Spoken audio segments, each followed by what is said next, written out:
In June of 2011, I went to Normandy, boarded a plane with a friend of mine, and went to Normandy to take part in the ceremonies for the D-Day anniversary.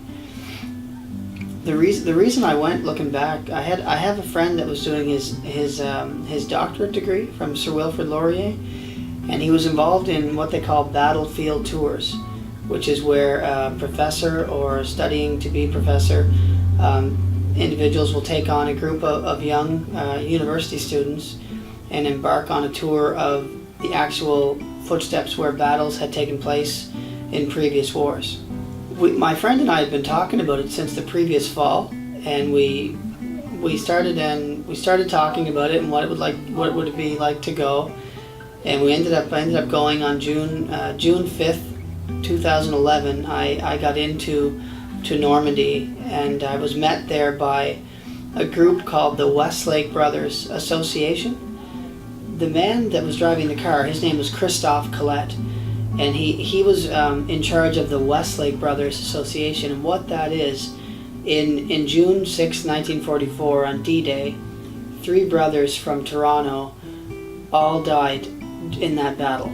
And there were probably many situations where there were brothers that perished together in World War II, but in this one situation there were 3, and all in one battle, and all from Toronto. And I think the Westlake Brothers Association, out of respect for these 3 brothers and all the other young Canadians that fought for them, they felt it their duty to kind of, pay homage to the people that liberated Normandy. And in many instances it was young Canadians, and they named the group after these 3 Westlake brothers. The reason my friend told me about this idea is because the Westlake Brothers Souvenir Association were going to pay tribute to the North Shore Regiment, which we all know well, and who have a long history of very successful in battle, and people we know. So it seemed like something that would be interesting. So that's basically the reason that I went. And while there, I spoke at a ceremony at the place Alphonse Noël, who was also from New Brunswick. There's a monument dedicated to him, and they did a service on June 5th, the day before, of course, the anniversary of D-Day, and I spoke a few words about the North Shore Regiment because I grew up here. And as a gift to the mayor of Tyville, or Talayville, I always called it Tyville, but I'm still not certain. The mayor of Tyville, I gave him the Remembering Our Veterans book that was prepared here by local people. And he was really emotional, and I flipped through the pages because there were a couple of people that he knew their names who had passed away during the battle, and they were from the North Shore Regiment. And at least 1 or 2 of those individuals had their bios. The biographies were included in the 2nd edition of the Remembering Our Veterans. So they were really excited to have little pieces of information about some of the people that are actually still buried there in the Benny-Sur-Mer Cemetery, which is not far from the beach, and they were very emotional about that. I stayed for the 2 days I was there. I stayed with a lady who would be about close to 90 years old, and she lived just like right on the beach, literally, and she couldn't speak English, and my French skills are not very good either, and we had a lot of fun trying to communicate with each other, and she was very nice, very kind, and she literally welcomed me right into her home, and that's where I stayed. She had been a little girl when D-Day, when the battle occurred. She was quite young, and she talked a bit about that in French at one point, while another man translated a little bit.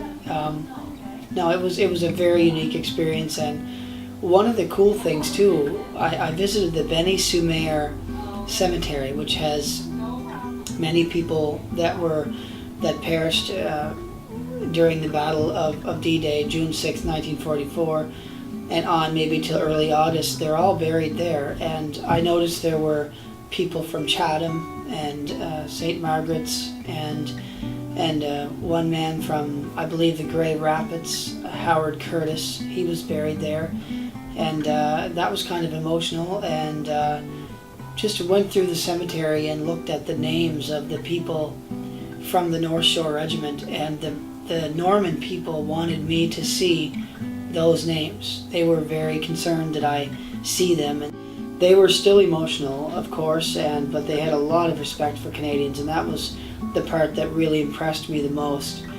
And at the June 6th ceremony, I met some people from the Queen's Owned Rifles, which was an infantry regiment of the Canadian Forces Reserve.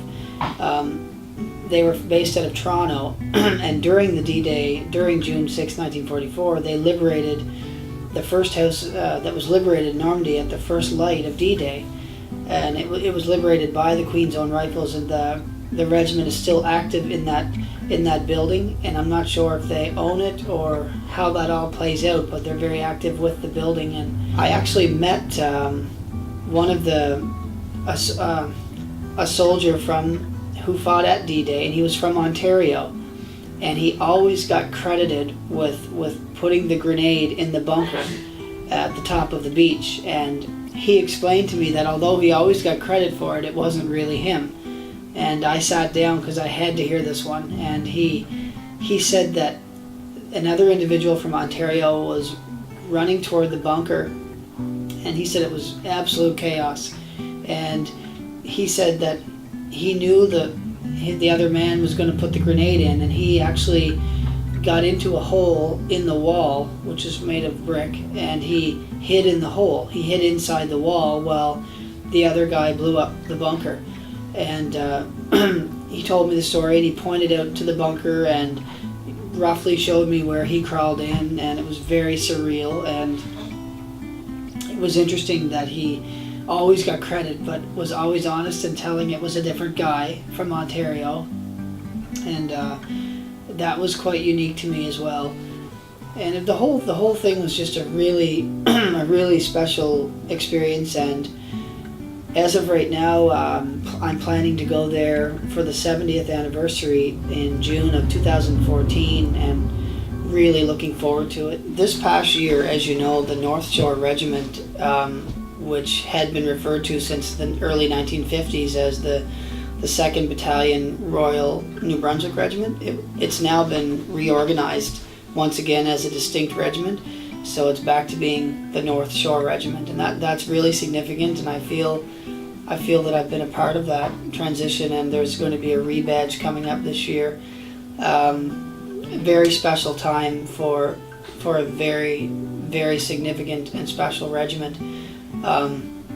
One thing that, leading back, since I came home from Normandy, there has been some positive change within our schools. In Miramichi Valley High School, a couple of history teachers have started a club that bring in high school students, and they look at the World War II and the North Shore Regiment in particular. I think that is really a positive step for education and to preserving heritage. I think it's really important for students at the local level here to understand the regiment and the sacrifices it made, and I think it's so positive. And I thought I would share that as well. And for the 70th anniversary, going back to Normandy is going to be a very special occasion, and just really looking forward to getting back there. I think this being Remembrance Day week, it's very important for people to attend the ceremonies and support our veterans and keep remembering. I think it's really important for people my age and younger and older to continue to discuss with their children the sacrifices made and what it means. And I think it's really important for people to support and go to the Remembrance Day ceremonies, be they the school or community or church services. I think it's very, very important, and I think it can really help younger generations to understand the sacrifices made by people who didn't live very far away.